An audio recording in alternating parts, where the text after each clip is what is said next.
earlier, we are continuing on with Unit 5.03. This is part 3 of that unit. Picking up where we left off, sculptors used hand gestures and symbols to help the viewer understand the mood of a sculpture. For example, a seated figure with hands resting in the lap or on top of each other, palms facing up, indicates a meditation experience. Indian art and architecture. Mughal.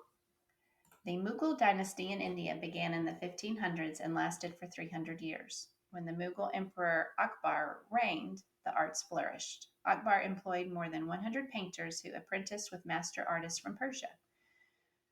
Mughal painters popularized small, highly detailed paintings known as miniatures. Painted on paper, miniatures were used as book illustrations and were part of an album of paintings.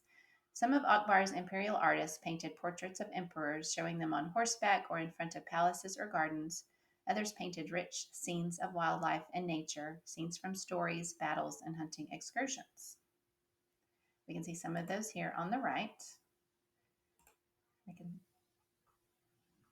Conventions and Indian paintings. Mughal painters went through years of training to master their craft. They learned how to translate careful observation of nature into intricate, naturalistic paintings. So that means very detailed natural paintings. They discovered how to make extremely fine tipped brushes from animal hair and create brilliant jewel toned paints from minerals like lapis lazuli and malachite. They added delicate touches of gold leaf to paintings as final decorations. Mughal artists followed several conventions or characteristics. The artist who painted Shah Nema filled the painting with intricate patterns. Look at the details in the clothing and the hats, the blanket and jewels draped over the elephant, and the plants. The artist created the illusion of space by overlapping figures and by placing nearby figures lower on the picture than distant figures. Still, the space appears condensed instead of deep, and the ground seems tilted sharply upward.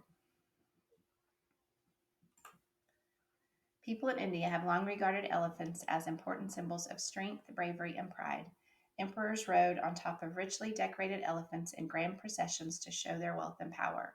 In war, they rode in special protective chairs to oversee battles.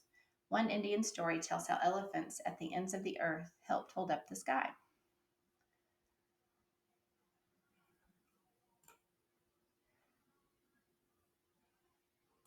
The Hamsunama, one of the most important works produced during Emperor Akbar's patronage, is a stunning manuscript that illustrates the Hamsunama, the adventures of Amir Hamza, the uncle of Muhammad, prophet of Islam. Akbar was fascinated by the stories of Hamsunama, and so he commissioned painters to create an illustrated manuscript of the tales. The Hamsunama manuscript is a series of paintings on cloth. Each painting was more than 2 feet high. The manuscript was meant to be read in order, so every painting had Arabic script on the back that referred to the next painting. The production of the manuscript was no small undertaking. That means this was a big job. Hundreds of artists worked for more than 15 years to complete 14 volumes. Each volume contained 100 paintings, for a total of 1,400 paintings.